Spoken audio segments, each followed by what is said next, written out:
not taking any reasonable precautions in the island. Go on. You can proceed now because your time is also less. Carry on. Indeed, Your Lordship. So therefore, it was said that the precautions and safeguards we are asking for are reasonable and practical and much doable. And thirdly, the defendant did not provide any socially useful service.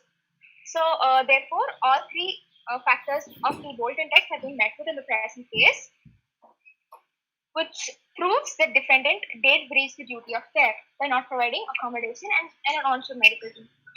The council would like to move on to the third prevention of negligence, that is the consequential damages. There are two limbs of this argument, Your Lordship. One is causation and other one is remoteness.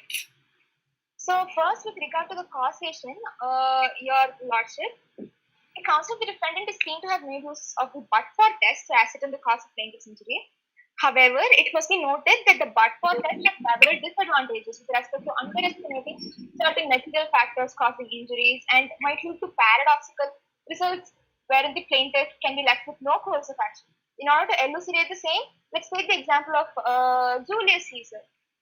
So prior to Marcus Brutus, there would have been 10 other people who stabbed Caesar. And so Marcus cannot come now and plead innocence by saying that my stab doesn't hold it, and Caesar could have died either way. And this is the argument that he would have made using the but-for test. So this test is very twisted, Your Lordship. So the counsel would like to use the materially increased the risk test, which was laid down in the case of Meggie, which is national forward. And so according to this test, a cause is considered materially contributory or materially increased the risk if it was more likely that the cause for the damage was the defendant's breach of duty rather than any of the other causes put together. And the defendant should not be allowed to escape liability just because the medical evidence is inconclusive. And when aligned to our case, regardless of whether she had been exposed to bacterial infection from general environment or not fumigating the accommodation, which was the only place she could have stayed in the island other than the competition, they had materially increased the risk of injuries to the contestants. And these risks were further aggravated by not providing an onshore medical team. Okay. One small question. I think you felt some problem. Did you bring it to the notice of the organizers in the first instance itself? Or did you wait for the problem to be aggravated? The counsel, the plaintiff would not have did inform the organizers when she had developed rashes, redness, and that's when they brought a medical team. However, the silence perceived was about the supposed inadequacies in the accommodation, which were completely independent from that of the injuries of the plaintiff, in the sense that the silence was about the discomfort of the accommodation, and the silence was not about the fact that the accommodation was not fumigated. So therefore, there are two independent events which cannot be linked and cannot be taken as a defense by Your Lordship. So moving on to the second limb of the argument, remoteness. Your Lordship, the whole chain of damages, that is Laura contacting bacterial infection, developing acute laryngitis, which made her lose her voice and which left her to cancel the whole of the global tour. The whole damages is said to be remote by the defendant, but that's not the case, in the sense that the defendant was the proximate cause of the principal injury of the plaintiff. The principal injury being the bacterial infection. Not for his breach of duty of care, the whole chain of damages could have been prevented. Court officers, give her 1 minute because of the technical problems in between. Give her 1 more minute. Yes, Your Lord. Go on.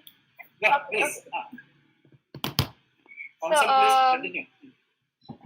Yes, Your Lordship. So therefore, if not for his breach of duty of care, the whole chain of damages could have been prevented. And so it is just and reasonable to hold the defendant liable for the consequences of this negligent acts. Therefore, owing to the said grounds, the consequential damages are not actionable. Hence, having said this, all three credentials of negligence have been met in the present case. And therefore, the counsel summons before this honorable court of law that the defendant is indeed negligent in its actions. I end my submission to the Lordship. It was a pleasure arguing before this court of law. And thank you very much for the time extension, Your Lordship. Can proceed. Proposal.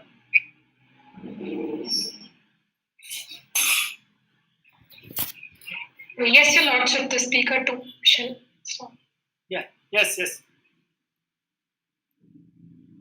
Am I audible, Your Lordships? Yes, you are. Yes. Please. Okay. A very good day, Your Lordships. I am the co-counsel of the plaintiff, that is Ms. Laura. I shall be dealing with the third issue concerning this nature, fourth issue concerning quality non-fit injuria, and fifth issue concerning damages. With the permission of this court, may I proceed to my submissions, Your Lordships? Yes. Proceed. Go ahead. Much obliged, Your Lordships. Coming on to the third issue concerning this nature, the defensive act of God has been held in various landmark cases such as Nugent versus Smith and in the Indian jurisdiction, that is Province of Madras versus I.S. Machado, and various other cases, as has been stated in page 12 of the memorial for Your Lordship's reference. Ultimately, the crux of the defense comes down to these elements that the counsel would be saying now. Firstly, an act of God has to be direct. Secondly, immediate. Third, exclusive operation of nature. Fourth, without human intervention. Fifth, could not have been foreseen. And if foreseen, could not have been prevented with reasonable degree of care or aid of appliance. Your Lordship, in the present case, coming to the first aspect, that is the directness of the bacterial infection, it was not direct as there was human interference in the form of the negligent actions of the defendant, that is, by not fumigating the wounds and not providing an onshore medical team. Moving on to the second element, that it was not immediate, the counsel would like to direct your Lordship's attention to page 2, para 8, line 1. It states that she had developed these symptoms only after 2 weeks, which shows that it was not sudden. Coming to the third element, that is exclusive operation of nature, the counsel has already submitted there was human interference in the form of the negligent action. Moving on to the fourth element, that is whether it was foreseeable. Your Lordships, it has to be taken into consideration that what the nature of the Paradise Island was. One, it was remote, secluded, sparsely inhabited, so it is reasonable to assume that such an island would be conducive for infections to thrive, and it would be dangerous for humans to go there. Moreover, it has been stated in para 9 that the doctors were amazed that the rooms were not fumigated, which shows that the rooms were supposed to be fumigated and the defendant had negligently not fumigated them. Coming on to the fifth and sixth element, that is, it was very well foreseeable and could have been prevented by providing basic amenities, that is, by fumigating the rooms. Your Lordship, at this juncture... I'll interrupt you there. So when we talk about negligence, yes, what are the different forms of negligence? Sorry, Your Lordship, can Your Lordship please repeat different forms of negligence so that we could see as to what bracket you are putting them into. Which form of negligence would you bracket them into? Your Lordship, negligence could be of a normal nature or of a gross nature, whereas in the present case, it can be put under the gross nature because the harm that was foreseeable was so blatantly, it can also be seen that the bacterial infection was very prevalent in the island. So it does not take any experience to know this. Therefore, it comes under gross negligence, Your Lordship. So before concluding this argument... To get in again, I'm again giving you a hint. Would you want to tell me whether it's misfeasance, whether it's malfeasance, whether it's non-feasance? I'm practically giving it to you for you to clear it out for me. When you allege negligence, you'd have to be very clear on it. Your Lordship, we would, with points that Your Lordship had stated, we would contend misfeasance. That is, they had not done it properly. Go on. The counsel would like to throw light upon continuing the argument of the previous counsel. That is, in the case of McGee versus National Corporation Board, it was stated that it does not matter if the plaintiff had done everything. If the defendant was negligent in not providing something that could have reasonably been foreseen, the plaintiff can say that it has materially increased the risk, and therefore the liability is not on the plaintiff. With that, the counsel submits the argument of act of God, and would like to submit that the defendants cannot take the defense of act of God. Moving on to the fourth issue concerning voluntary non-fit injuria. In the present case, voluntary non-fit injuria and contributory negligence overlap, so the counsel would be dealing with both briefly. So coming to voluntary non-fit injuria, in the landmark case of Letang versus Ottawa, it was a few elements were laid down. If they have been complied with, the defense of voluntary non-fit injuria can be established. So the counsel will be refuting these elements independently. The first element being the petitioner has to freely and voluntarily, with full nature and knowledge of the extent and nature of the risk she ran, and she should have agreed to run the risk impliedly or expressly. In the present case, Your Lordship, Laura had come onto the island with the expectation that the defendant, that is XLT, be a huge host conducting a show in such an island which is so remote for 12 weeks with 12 participants would take reasonable care in providing the basic amenities, whereas the defendant had acted negligently here. Your Lordships, as Your Lordships had already asked, did Laura take any precautions? Your Lordships, it has to be stated that what the defendants had told Laura was only the location of the Paradise Island. And as it can be seen, it was very remote. So Laura could not have had all the information about Paradise Island, as it is not to give an into an Andaman Island where people actually visit. There were less tourists. It was remote, so it was hard for Laura to collect information as well. She was not aware of the risk. Whereas the defendant, on the other hand, as has already been stated, from May to July.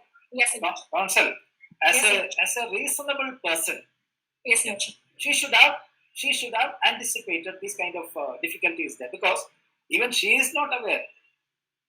The defendant also might not have been aware of all this. We will forget about that now. At least in your client's case, she should have been taken care. Your Lordship, as my co-counsel has already spoken, she could have taken precautions only for cold or fever. She could not have taken precaution for bacterial infection, which is specific to that island, Your Lordship. Information is not available. It is not fair to expect a participant to know everything. It is reasonable to expect the host to know everything and take care of it. Yeah. So moving on to the contributory negligence part, Your Lordship, generally in the law of torts, when it comes to contributory negligence, the major principle that is used is the last opportunity rule. And the defendants may claim that or not, but the counsel would like to establish that this last opportunity rule is inadequate. And in the case of British Columbia Electric versus Loach, a new principle, not a new principle, and improvised version of this principle, that is the constructive last opportunity rule, had come into play. So what this constructive last opportunity rule says is that it does not matter who had the last opportunity to avert the accident, if not for the defendant's negligence. So here, even the defendants may claim that by remaining silent, Laura had brought on the consequences upon herself. But here, it does not matter if Laura had the last opportunity or not, because the defendants were negligent. But the counsel would also like to submit that Laura did not have the last opportunity because she was not aware of the risk and she had behaved as a reasonable person. Therefore, the defendants cannot claim the defense of contributory negligence, Your Lordships. Do Your Lordships have any queries to make?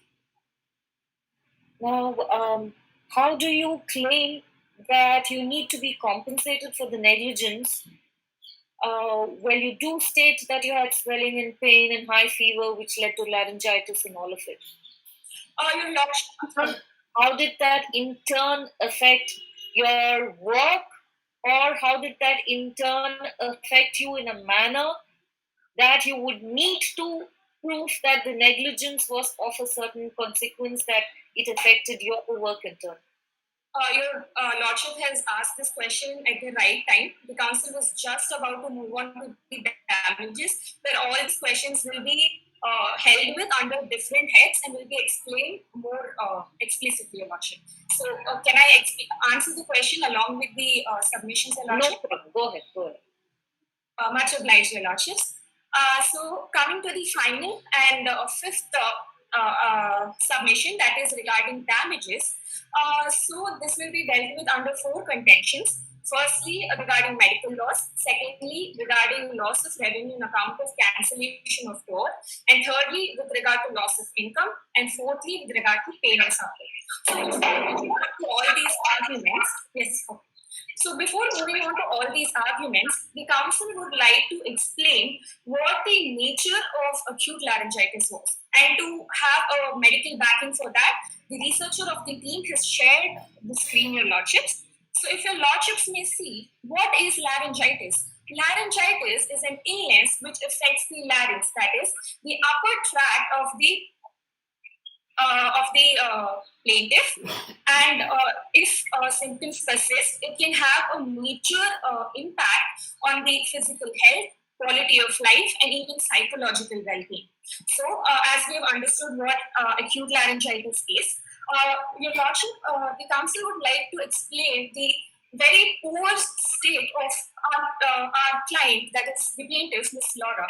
Your Lordships, it has to be seen that in the para 4, Laura, the talents of Laura have been explained. She was the singing sensation of the year 2019. She had done various tours. She had a huge fan following, and she had made her mark in the music industry. So it can be very well presumed, and it was time she even had an upcoming global tour. So it can very well be presumed that she had a very bright and prospectful future ahead of her. And all these have come down because of the negligent actions, and the all the forthcoming contentions have been made under this slide. That is, acute laryngitis may not affect a normal person in the way it affects a singer, Your Lordship. The plaintiff here was a singer. Her daily earning job was singing, and if she is left incoherent of speech, how is she supposed to continue on with her life? So coming on to the first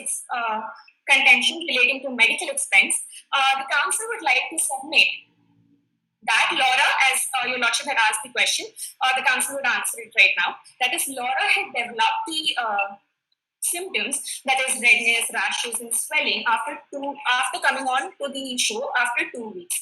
So it can be seen in para 9 that it took some time for the medical team to arrive, which shows that if it had not taken, it is reasonable to assume, Your Lordship, if it had not taken that time, maybe her injuries could not have been aggravated to that level, and the defendant could have avoided this aggravation of injuries by having an onshore medical team, and the defendant did not do that also. So, assuming that her injuries could have been aggravated in the delay by the medical team, then she was shifted to the hospital where she was given treatment for a few days. So let's say by 2 weeks, it was around the 15th of July. So a couple of days. Yes, Your Lordship. One doubt here. So we are doubt, not a real question. Yes, Your Lordship. See, the person can be sick. Yes, Your Lordship. From infection. But could you ever imagine that it will lead to such a big issue of losing the voice or interrupting with the of talking, singing, and all that? It's too remote a possibility, isn't it? Your Lordship has rightly pointed it out that it may seem that acute laryngitis is not foreseeable, but Your Lordship, if you may see para 9, Laura had developed acute laryngitis owing to bacterial infection. The important term is owing to. So had they avoided bacterial infection, they don't even have to think about the future consequences that may come. They have to just perform their duty by providing basic things, not even specialized doctors. We were asking for a basic medical team on the island, Your Lordships, given the nature of the show. Let's just get into this aspect of did she enter the show in her capacity as a singer, or did she enter the reality show as a capacity as just a participant who is known to be a singer? Your Lordship, the council would like to answer by drawing your lordship's attention to para 2, where it is shown that they had included both celebrity contestants and normal contestants. So Laura had not come would not come under normal contestants because, as the council has already explained, the huge talent and prospectful career of we are not on that. We are aware that she's a celebrity and she's in the show as a celebrity singer. Yes, Similarly, I will repeat the question. Yes, when she comes in her capacity as a singer, then you can talk about the liability as a result of laryngitis which is affected. If she's come into the show fully aware that she's not coming as a singer but as a participant, can you sue that her career as a singer is affected? Will you very well join the show as a non-singer? Your lordship, if a normal contestant had come and they had contracted bacterial infection and that had led on to something else, then the issues would have been different, because acute laryngitis affects Laura in a different way and a normal person in a different way, your lordship. So maybe I asked your co-counsel earlier, she may have some special physical condition which has aggravated her problem. Your lordship, as my co-counsel has already explained, that the eggshell skull rule comes into picture. That is, it does not matter if Laura was predisposed. Your lordship, the council would also like to support this with a case law, your lordship. In Dulio versus White, a person had a weak skull and a weak heart, and the defendant had done something to harm the person. If it was a normal person, he would have only suffered like normal damage or something. But here, as he was already having weak heart, the jury had held that it does not matter if he had a weak heart. The defendant has to take the plaintiff as he is. Even if he had a weak heart, he has to take as he is. And it has been held in the court of lordships. It is of persuasive value. It is humbly pleaded that this jury may please take into consideration. What are the cases in India that have actually given, when you've sued for damages and there have been held that it's in view of negligence and compensated them? Your lordships, in the Indian jurisdiction, there are various cases which deal with accident, the accident which has happened negligently. For example, a bus coming and the person not seeing beforehand whether the bus is coming and then they getting injured. The compensation has been given for medical expense and pain and suffering as well, your lordship. This will be dealt with under the fourth contention. So, may I please move on, your lordship? Have your lordship's queries been answered? No, they haven't. You haven't answered with respect to negligence. Compensation with respect to negligence as opposed to an accident. What we asked is judgments on the Indian context with respect to negligence and compensation. Okay, because you dealt. Your lordship, the council would like to state the case of Arvind Kumar Mishra versus New India Associate Co. Limited. So in this case, what had happened was there was this appellant, that is Arvind Kumar. He was a student of engineering, and then what had happened was in an accident he was injured because of the negligent driving of a truck. So the aspect of negligence has come into picture, and then we're not dealing with no. That's not an area of negligence. You can't go into motor vehicles, none of that. That's a completely different area of negligence. I'm sorry. We're talking about negligence with respect to corporation. There are enough judgments with respect to Delhi High Courts on this. Your lordships, can I explain those in the rebuttal time, your lordships? Due to paucity of time, can I finish my submission? Okay. Thank you very much, your lordships. So coming on to the global tour issue, a chain of events has already been established that if not for the negligent basic amenities provided by defendants, Laura would not have developed bacterial infection, owing to which she developed acute laryngitis, which left her incoherent of speech and she had to cancel her tour. Your lordships may ask that she was the one who cancelled the tour, but your lordship, it has to be taken into consideration that the tour was of global nature. She could not have cancelled it in the end of December or anything. It takes a huge of preparation to to prepare for a global tour. Therefore, she had to take the decision then and there. Coming on to the issue of loss of revenue, Your Lordships, the damages claimed for global tour are starting from January to whenever the global tour was to end, whereas the loss for revenue is asked for the period of from mid-July to December, that is from when she was hospitalized to December, as she was left incoherent of speech, let alone the art of singing. She could not do any income-generating activity. Therefore, we are asking damages for that. Coming to the last contentions relating to pain and suffering, the council would like to submit that Laura, having this huge bright future, was justified in having hopes and dreams of making it global. But all of these came crashing down because of the defendant's negligent act.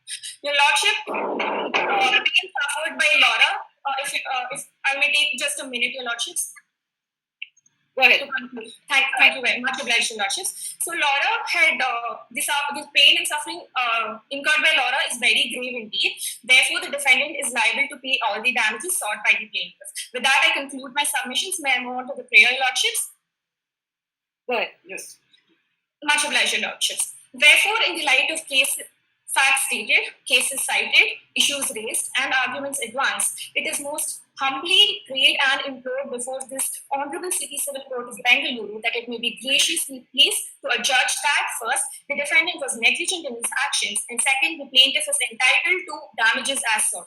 Also pass any other order that the court may deem fit to meet the ends of equity in favor of the plaintiff, to meet the ends of equity, justice, and good conscience. For this act of kindness, the plaintiff shall duty bound forever pay. Thank you very much, Your Lordships, for your gracious extension of time. It was an honor arguing before this court. Thank you, Your Lordships. Could we move on to the other side? Yes. Greetings to the bench. If the bench permits, the council may address the bench as Your Lordships.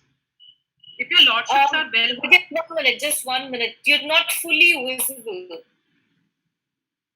Am I visible now? Anything about this, right? Slightly keep the camera down. Yeah. No, can you put, see what happens is the ticker down in our laptops takes away half of you. Only half your face. Your Lordship, am I visible now? Yes.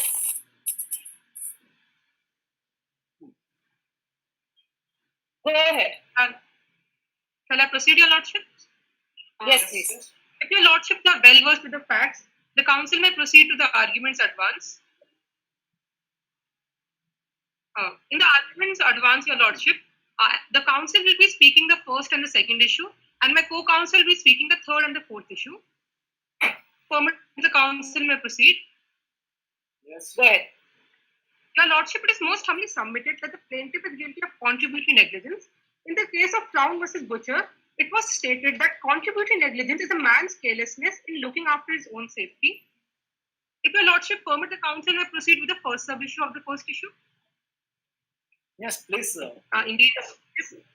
Your Lordship, it should be noted that the damages caused to the plaintiff is due to her own negligence, and therefore the defendant should not be held liable for the damages caused to the plaintiff.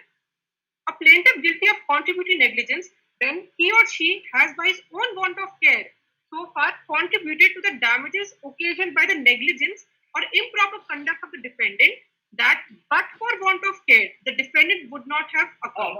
Listen, the counsel, you listen to your own argument now, because contributory negligence doesn't take away your negligence part. It may affect only the compensation or the remedy, and your liability is liability only. It will remain as a liability. What are the precautions that you have taken to safeguard all the interest of the participant? Your Lordship, the council... Remote and uninhabited place, and nobody knew. Did you know anything about this area? Your Lordship, one of the negligence that the council can contend is the negligence of unforeseeability of the disease of acute laryngitis that the plaintiff was suffering. Could you envisage or foresee any damage? Your Lordship, one of the... Your Lordship, if you permit, the council may proceed. Proceed, please. Yeah. Your Lordship, one of the negligence on the part of the defendant was they could not foresee the symptom of acute laryngitis as it is expected from the contestants to get themselves vaccinated. Your Lordship, there's a vaccine called DPT, that is diphtheria, pertussis, tetanus, which ensures that no person shall be affected with the disease of laryngitis, and it is one of the mandatory vaccines that a person should get themselves vaccinated also. If we see the Indian immunization schemes and the national immunization schemes, it is mentioned that the vaccine of diphtheria should be get vaccinated to every child.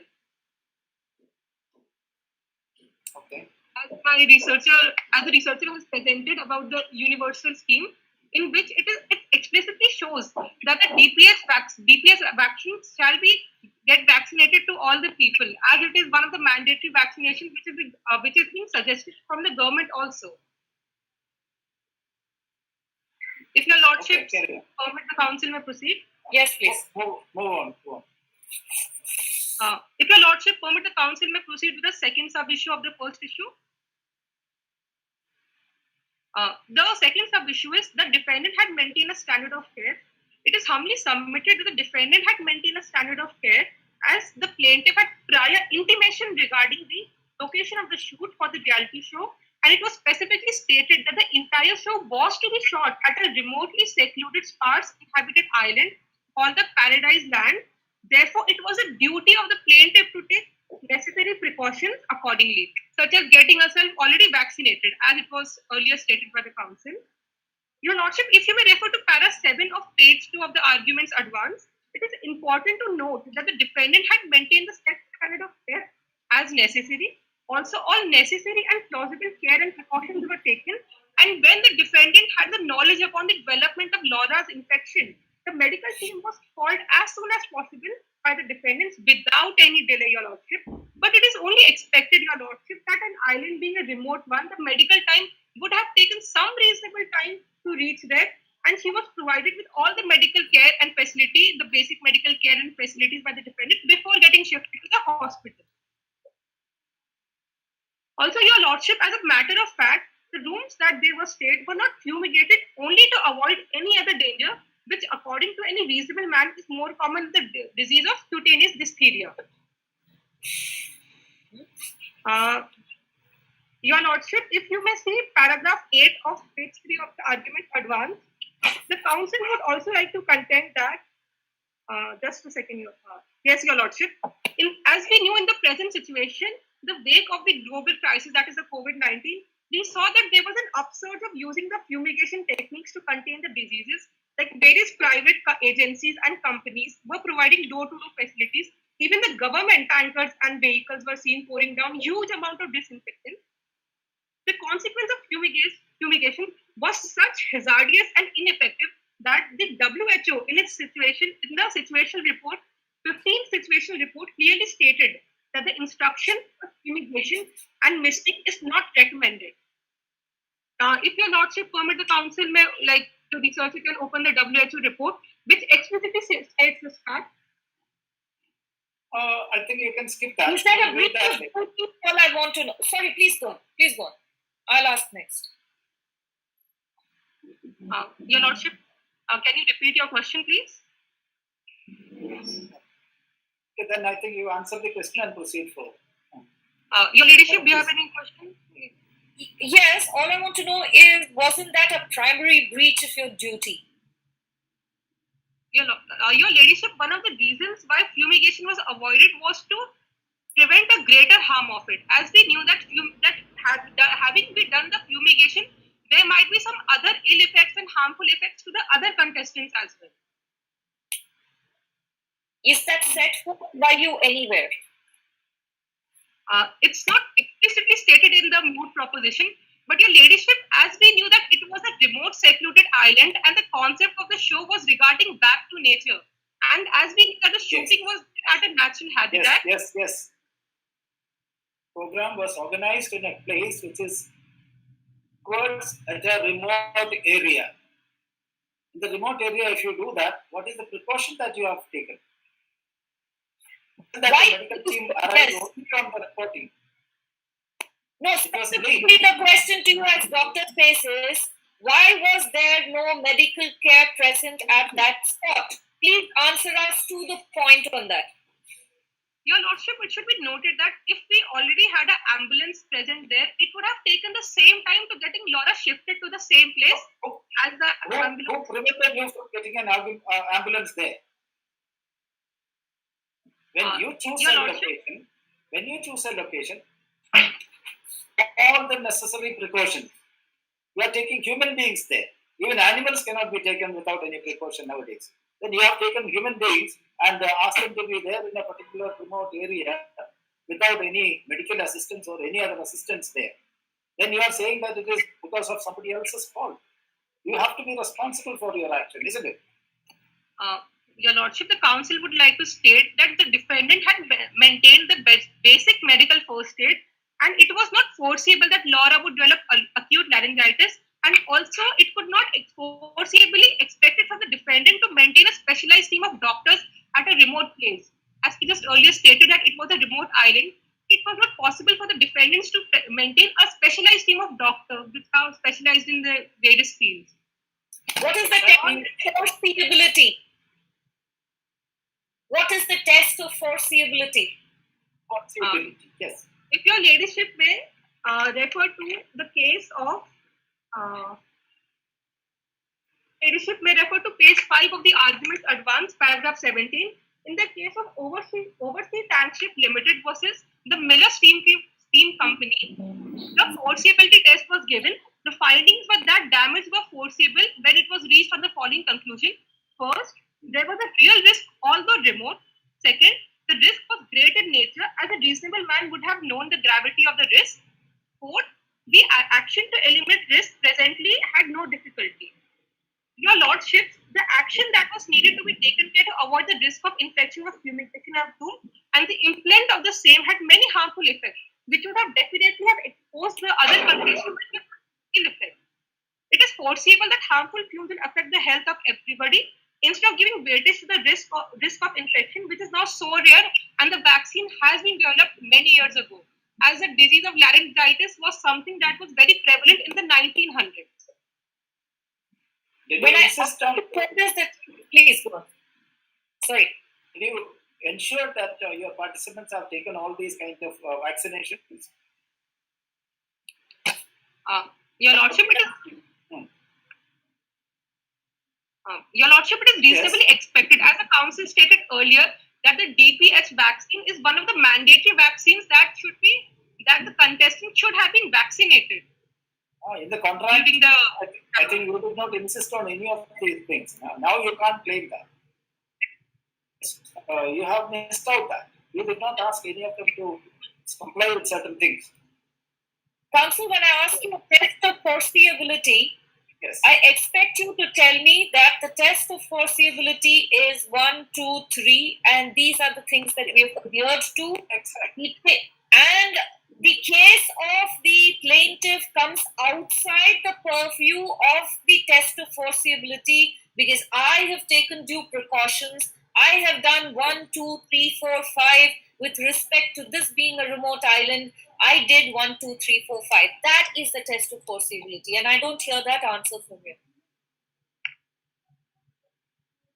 Your Lordship, the defendant had taken all the reasonable measures and the ordinary prudence that would a reasonable standard of professional person would have been taken.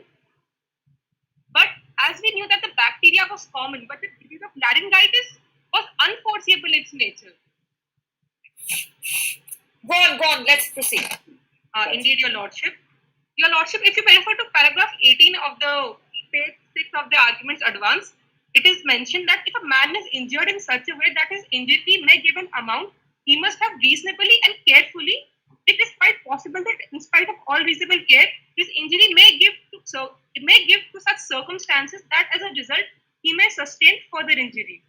However, if an injured man acts unreasonably, he cannot hold a defendant liable for the injury caused by his own unreasonable conduct.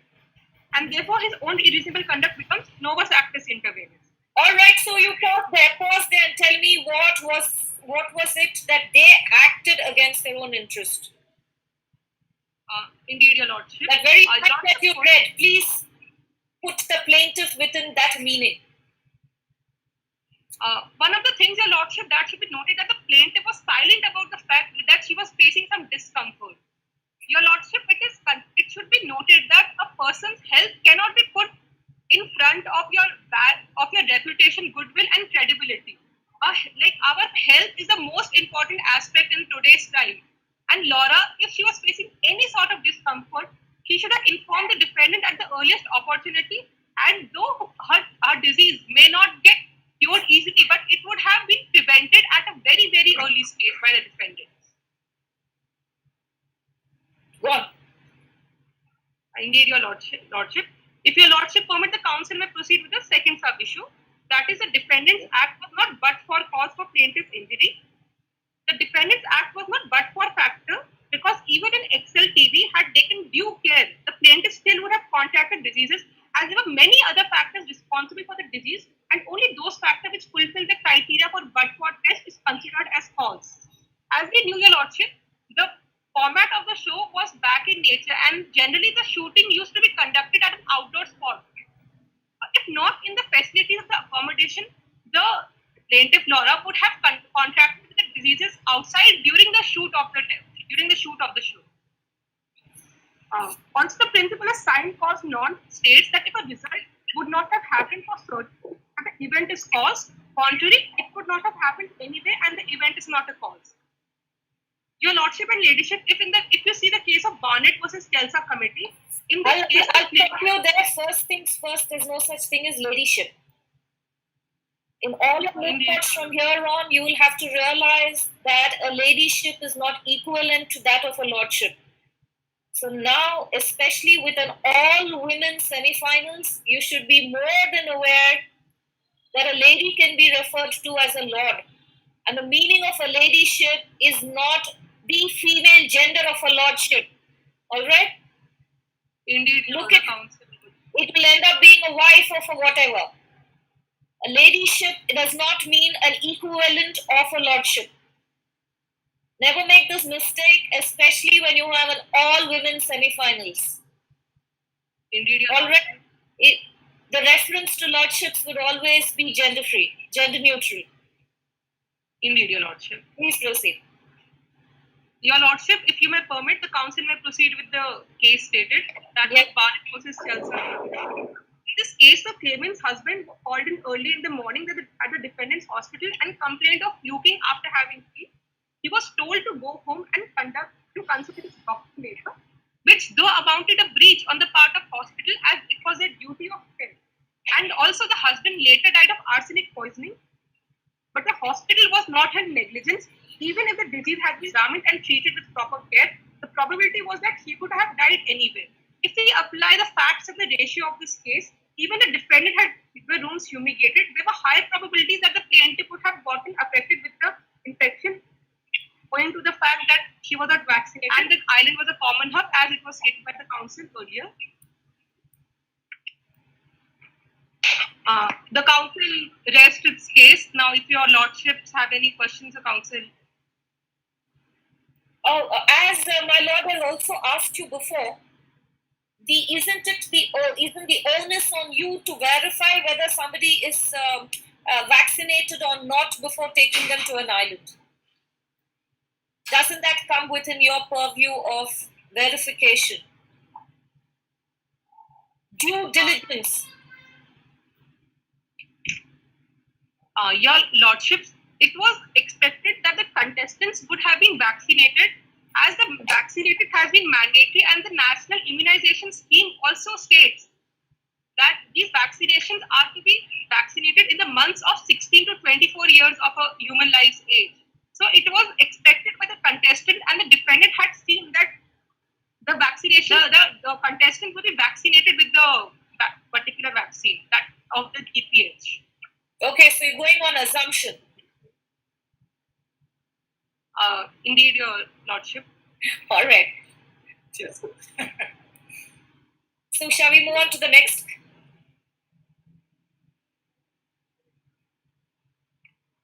And for you to raise? Council 1, do you have any other point to raise or any No, other submission? Your Lordship. No, Your Lordship. The council has contained. Yes, we can move on to the next council. Greetings to the bench. This is the second counsel on behalf of the defendants. If the counsel shall deal with the third and fourth issue respectively. If your lordships permit, may the counsel proceed with the third issue. Please go. The third issue is that it is most humbly submitted that the defendants can plead the defense of this major over here, as the damages caused to Laura were unforeseeable in nature. Defined as any accident due directly or exclusively to natural causes without any human intervention, which by no amount of foresight, pains, or care reasonably to be expected could have been prevented. The act of God defense generally requires the unforeseeability of reasonable human intelligence and the absence of human agency causing the alleged damage. The test is whether or not the eventuality is likely or probable, but whether it is foreseeable. One important question, whether it is in light of foreseeability of the risk, is that whether the defendants could have done anything to avert to stop the impact of that. In the present case, it should be noted that the injuries to Laura were unforeseeable in nature. Why? Because, first of all, laryngitis is in most common circumstances a viral disease. Secondly, it is very rare that laryngitis can be caused by bacterial infection. And thirdly, it is even more unforeseeable that that laryngitis can be caused by a bacterial infection that is cutaneous, as what Laura developed was cutaneous diphtheria. If your lordship permit, may the council present the document stating that laryngitis it is very rare that laryngitis can be caused by bacterial infection, and remote that it can be caused by cutaneous bacterial infection.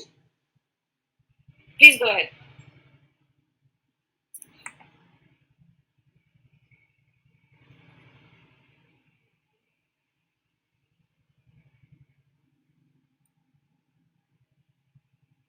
Now, if you are,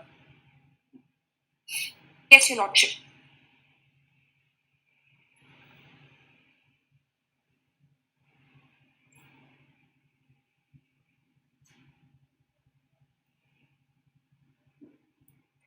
Yes, your lordship. As it is stated that acute laryngitis over here is generally resulted from a viral infection that causes edema of the vocal cords.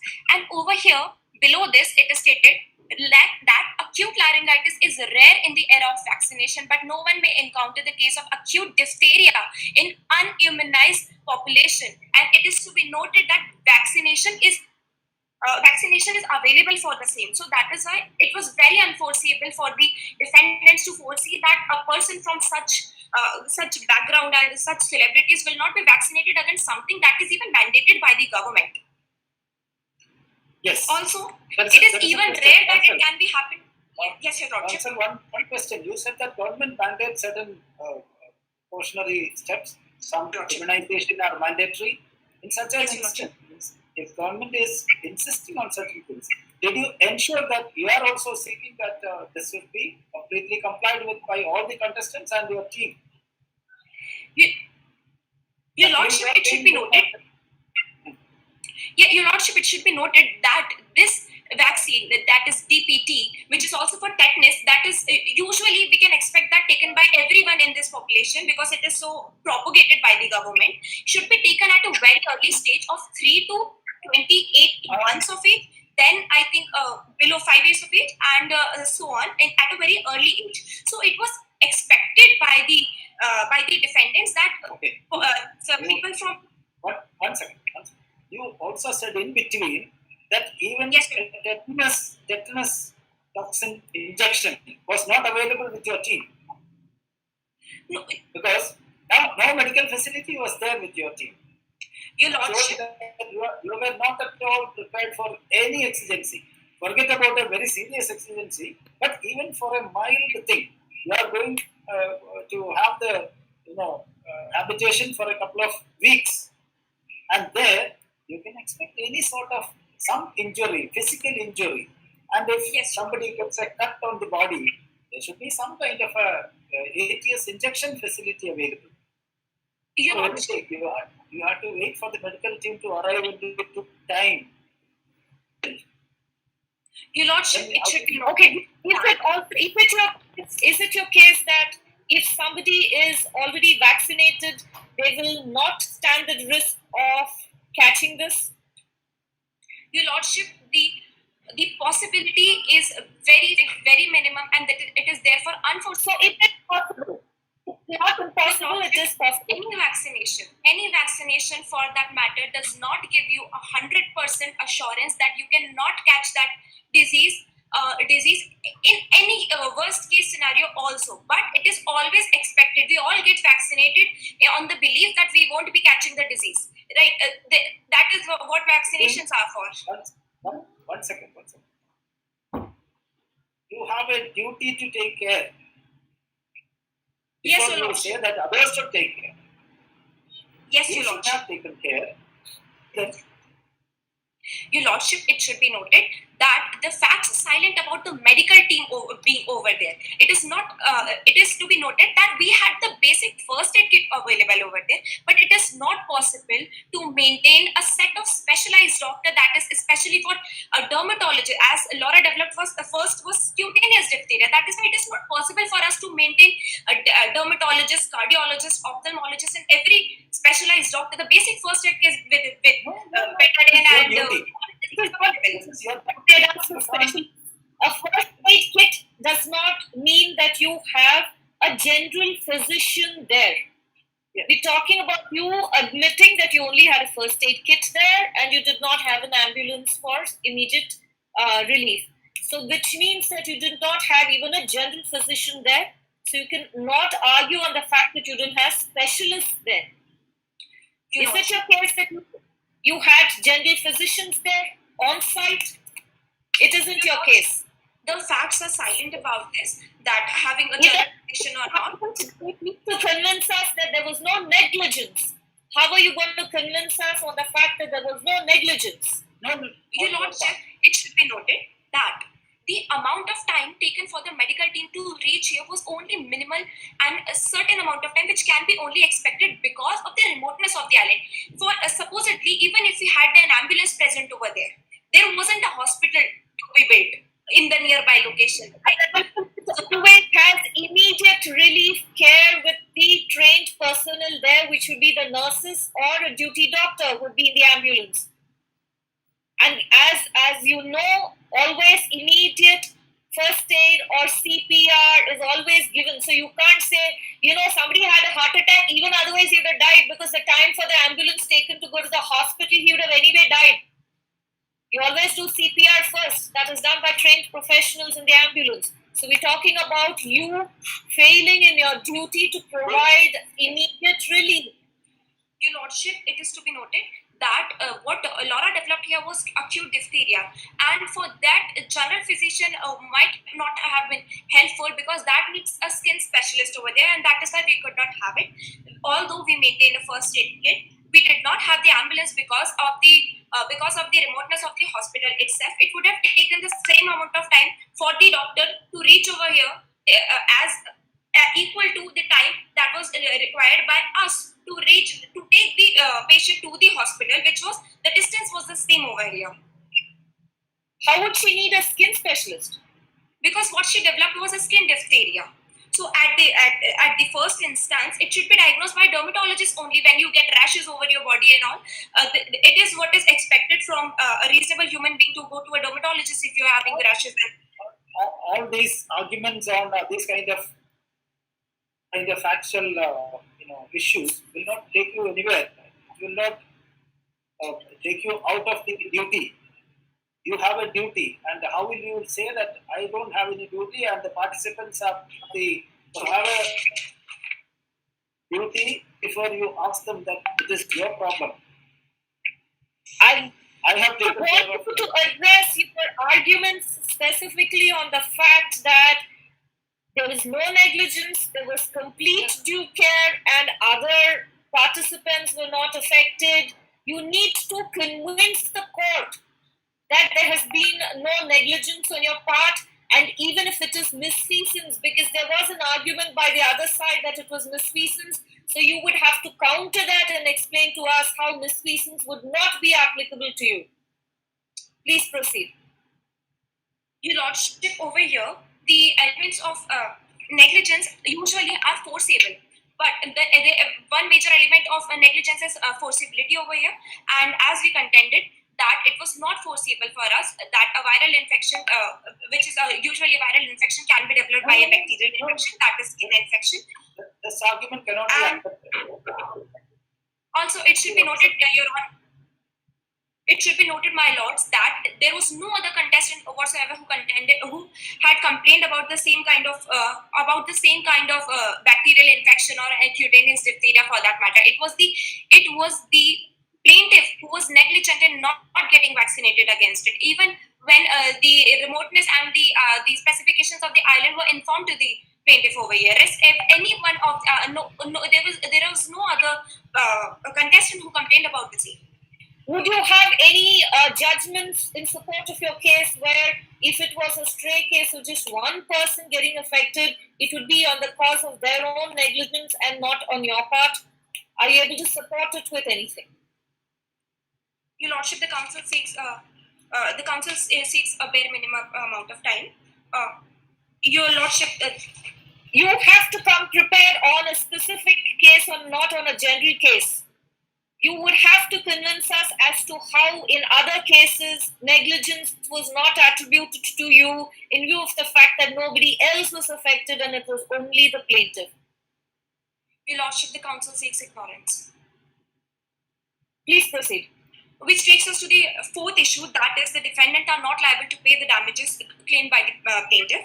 It is most humbly submitted that the plaintiff must give the best evidence to prove the damages. In furtherance to this, the defendants submit that, number one, the defendants are not liable for the pecuniary damages to the plaintiff, and number two, that the defendants are not liable to pay the non-pecuniary damages. Moving on to the issue of pecuniary damages claimed by the plaintiff, it is in furtherance to this, the defendant submits that, number one, the amount claimed by medical expenses is unreasonable. Number two, the defendants are not liable to compensate for the global tour. Number three, the defendants are not liable for the loss of income. Your Lordship, the council seeks permission to move ahead with the second contention first. Please go on. It is to be noted that the defendants are not liable to compensate for the loss of global tour caused to the plaintiff. How is it so? It is because that it is submitted that the award must be fair and reasonable and by accepted legal standards, and all elements requiring the consideration must be viewed with objective standards. Though Excel Telefilms believe that Laura would have made the country proud by taking the global tour, it is to be noted that, as a matter of fact, laryngitis is an inflammation of vocal cords and it usually goes away by itself within 1 to 2 weeks.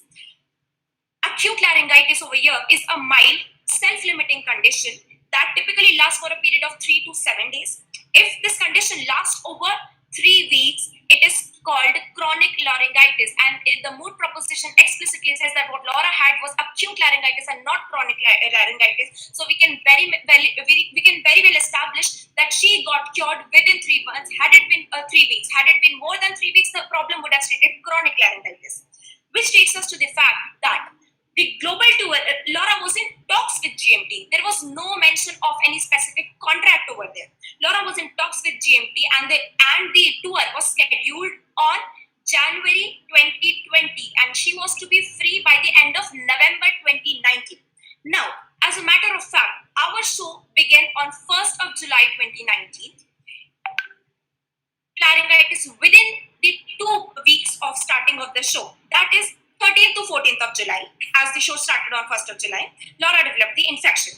Now, it took some time for the medical team to arrive. It can be inferred that maximum 1 or 2 days under every possible circumstances, as the mood problem says some time and not some days or couple of days. Now, after which Laura was shifted to a hospital for the next couple of days, which we can infer 3 to 5 days, or even to widen the ambit, we shall consider it to be 7 cases. A week or so. So she developed the same around 20th. So she developed laryngitis around 20th to 21st July after getting admitted to the hospital. Now, it is most important to note that what Laura had over here was acute laryngitis, and it goes away within itself with 1 to 2 weeks. And even in the worst case scenario, it cannot be extended more than 3 weeks, as it will be chronic laryngitis, but the mood problem says it to be acute laryngitis. Laura's global tour was from January 2020. She was to be free by the end of November 2019. There is a gap of 3.5 months from 15th of August till the time of November 2019, and 15th August is the date when it matured by itself. So that is why neither laryngitis, as a matter of fact, nor the defendants are liable to pay even a single penny for the loss of global tour.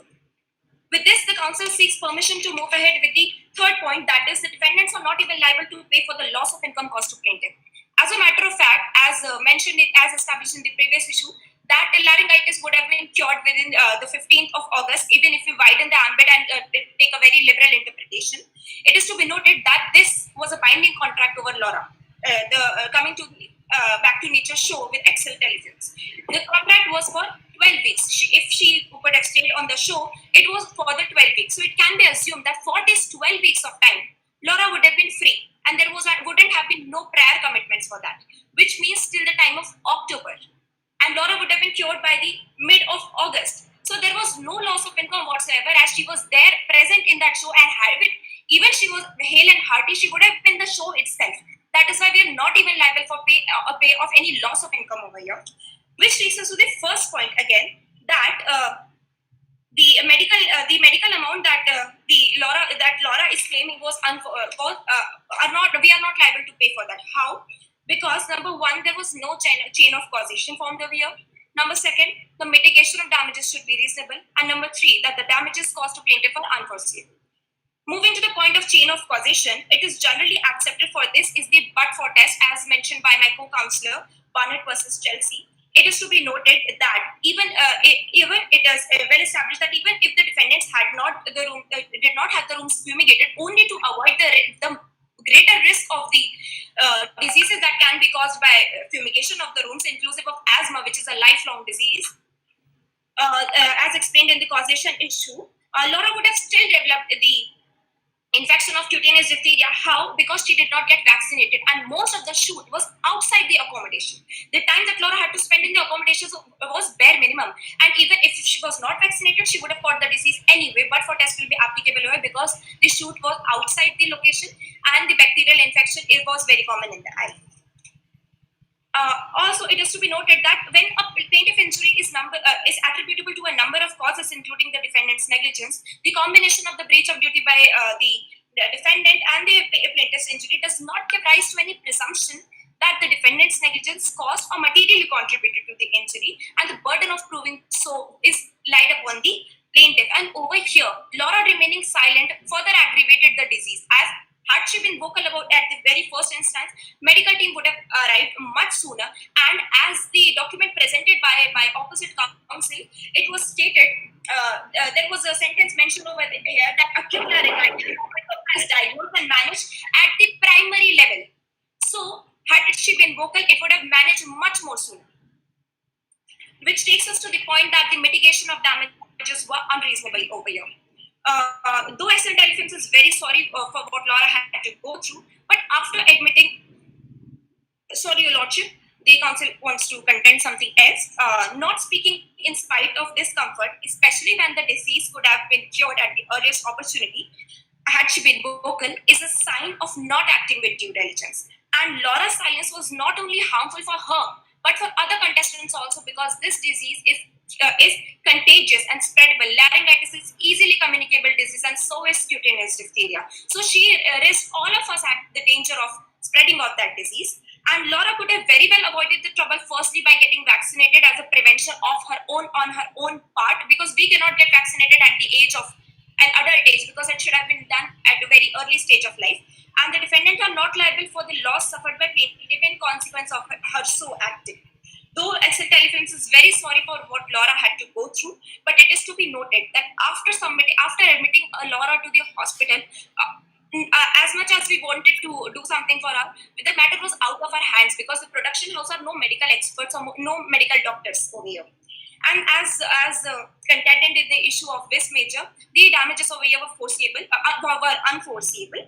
And in the case of S.S. Edison case, that is Lips Lodge Dejo versus Edison steamship case, UK House of Lords, that the case of in this case, the Dejo was negligently damaged and sunk by the owner of Edison, and they needed the dragger to fulfill a contract. But here it was held that the contract was unforeseeable and only a replacement of the council seeks permission. Go ahead. Yes, Your Lordship. It is to be noted that the principle that was held in this case was the damages cannot be attributed to the defendants ad infinitum, right? Laura is suing us for the development of cutaneous for the infection, and then development of laryngitis, and then cancellation of her tour, and then loss of income, and the probable cancellation of tour as she was in talks with GMT, which was due God knows how many months ago. This is not she cannot ask for us to pay for that for the same.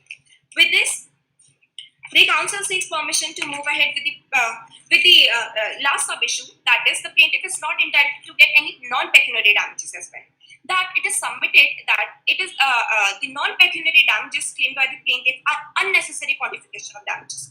While the amount of compensation that is awarded over here must be reasonable and must be assessed with moderation. But 20 lakh rupees for the pain caused by laryngitis is a not reasonable amount, as it is not a serious disease, as stated and shown in the document. It can be cured by even home remedies and by taking proper rest within 3 to 7 days. So 20 lakh is a very high quantification of the damages. Also, the plaintiff has claimed non-pecuniary damages on the ground. One of the major ground is the loss of her beloved dream and the loss of her career. It is to be noted, as established earlier, that GMT was not responsible for the loss of global tour because there was a wide gap of 3.5 months between her getting cured and the concert. It is to be noted that we are not similarly responsible for the loss of her dream also. For the same. With this, the council rests her case and seeks the permission to move forward with the prayer. Your Lordship.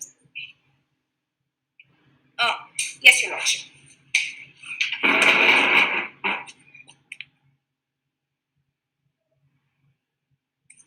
Therefore, in the lights of the facts stated, the case is cited, issues raised, arguments advanced, and the authority is cited. It is most humbly prayed and implored before the Honorable Civil Court at Bangalore that it may be graciously pleased to adjudge and declare that, number one, the plaintiff is liable for contributory negligence, and the plaintiff is not entitled to get any damages as they were not because of any of the faults of the defendant, and they were unforeseeable under the ground of due to this major.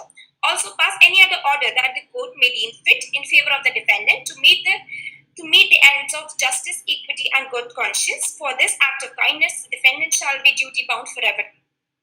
Thank you, Your Lordships. Is there a rebuttal? Yes, Lordship. The plaintiff has reserved 5 minutes for rebuttal, and the defendant has reserved 5 minutes for rebuttal. Go ahead. Your Lordship. Before we proceed, I think the second counsel wanted to clarify that negligence aspect, no? Then you can proceed. Yes. Your Lordship, come again with the. I'm sorry, Your Lordship. You have agreed that you will clarify that question raised by other judge. Your Lordship. Sorry. Yeah. Your Lordships, before starting with the rebuttals, the council would like to apologize as we did not stand, but during the prayer, it was instructed to us that No formality for that. Go ahead. Much obliged. Thank you very much for your consideration, Lordship. The time can be started from now for rebuttals. Firstly, yes. As the council has already, your Lordships had asked for an Indian case, the council would like to state the case that is the Bhopal crash tragedy, that is Union Carbide Corporation versus Union of India. In the present case, the corporation had negligently acted in the gas had leaked and they had not done anything to prevent the gas leak. And here, not just one person, but like so many people were affected that it went on to generations. So here, even though the state was also held liable, in the end, the corporation was also held liable for negligence. Wait, concept, just one. Ukha tragedy was different from gas leak. From Ukha tragedy. Ukha tragedy was the theatre got burned. So many No, she's talking about the Bhopal gas tragedy. Bhopal. Yeah. I heard That Please go.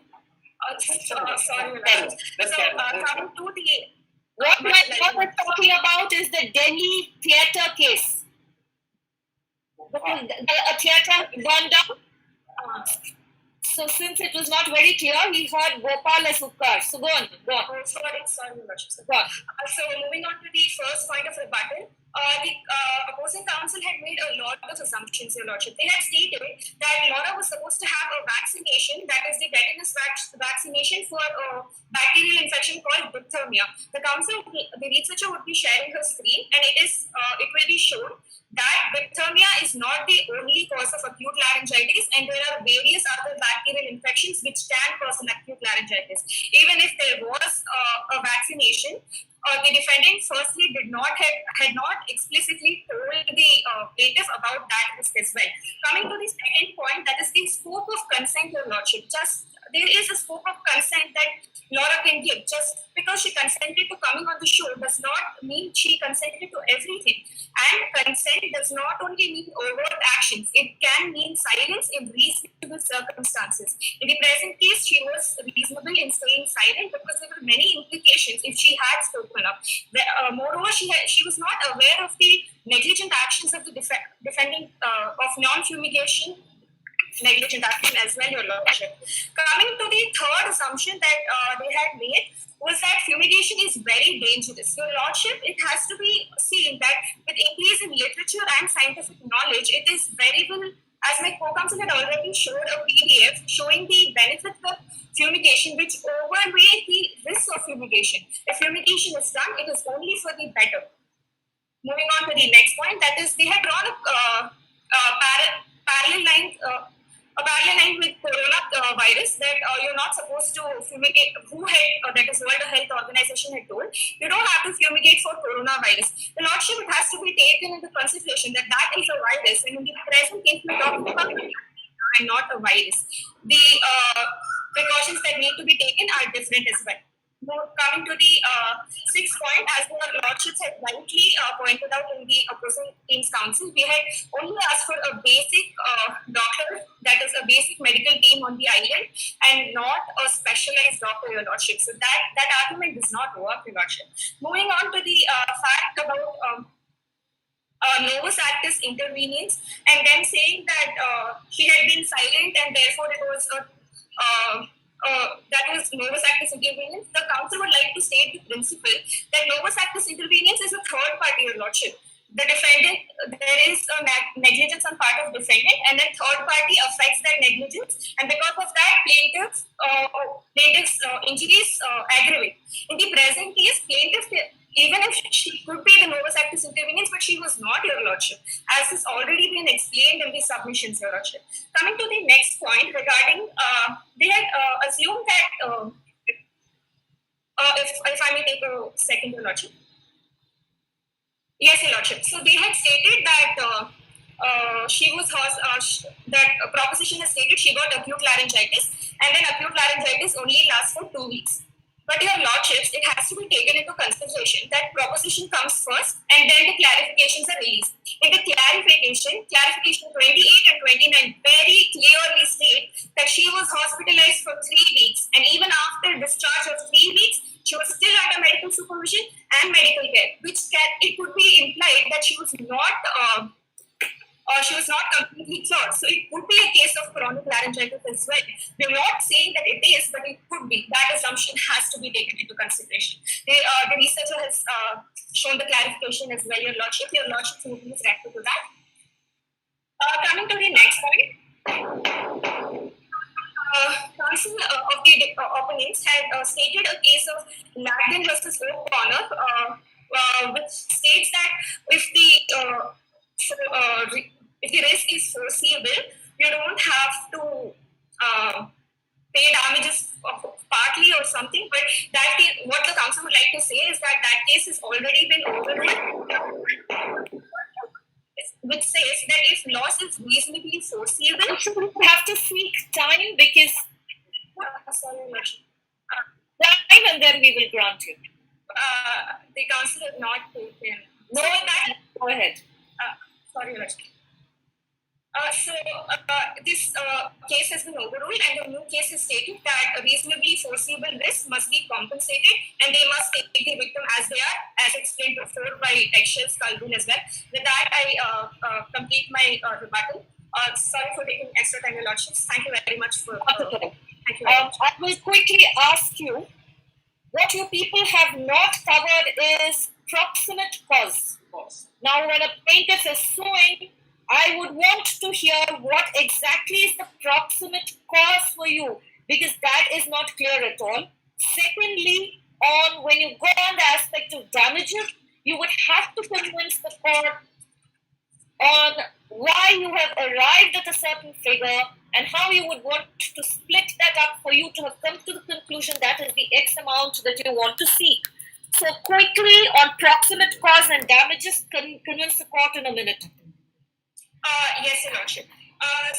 Regarding the proximate cause, Your Lordship, the proximate cause here is the bacterial infection which led to the acute laryngitis, Your Lordship. It has to be taken as one, as it cannot be separated, because of this, that had happened. And coming to the point of what is the yardstick with the yardstick that you're comparing the damages with. So, Your Lordship, what we would like to state is for cancellation of TOR, the council would like to submit that the TOR was of global nature, which shows that it will create huge amounts of profit, and therefore it would have created even more than 50 lakhs, Your Lordship. We are being reasonable by asking for No. Damages always come on twofold. One is damages for what you're incurring. Two is consequential damages. What you're talking about is consequential damages. Yes, as a result of the loss of a TOR or whatever. Those are consequential. Yes, you have to try to come to why are you seeking damages on what happened to you. First convince me on that.